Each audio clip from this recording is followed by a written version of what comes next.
Government corruption has never been more prevalent or caused more harm. It's why extremism is on the rise. It's why the financial gap between the haves and have-nots has never been wider. And it's why our planet is at risk of an extinction level tragedy. That's why I need your help to keep exposing the truth about the rot on both sides of the aisle. Become a supporter or a friend of the show today by clicking on the coffee link in the description box below. Friends of the show join me on a Zoom hangout once a month, and you guys can ask me any questions you want, and I can get to know you better. But the most important reason to help is to keep the show alive. Together, we can and will save our country and our planet. Thanks in advance and enjoy the show. Hey everyone, welcome to the show. So in economic news, inflation slowed slightly in July, although it remains very high. It dropped from 9% down to 8.5%. Employers also added 528,000 new jobs in the same month. And the first shipment of grains left Ukraine. This is since Russia invaded their country.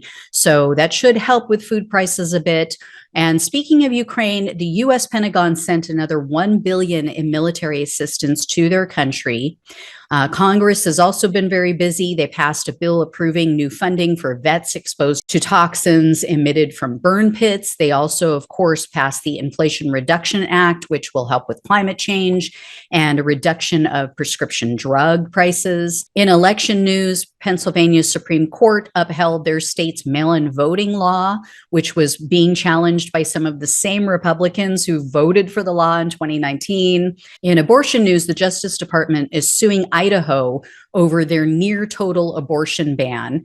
The DOJ's lawsuit argues that Idaho's ban conflicts with the federal law requiring emergency care for pregnant women in hospitals if those hospitals receive Medicare funding.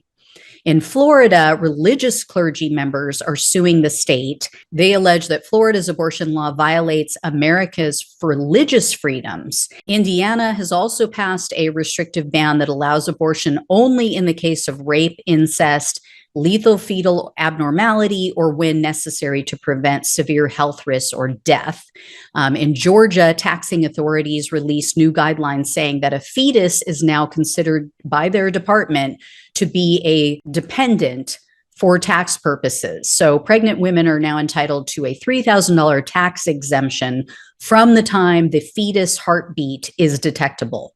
In conservative Orange County, California, and after major public backlash, the city council of San Clemente dropped their plan to make their city a, quote, sanctuary for life. And President Biden has ordered the Health and Human Services Department to provide financing for women who need to travel out of state to obtain an abortion. Thank you guys for the quickie. I will have more information for you later. Take care. Talk with you soon.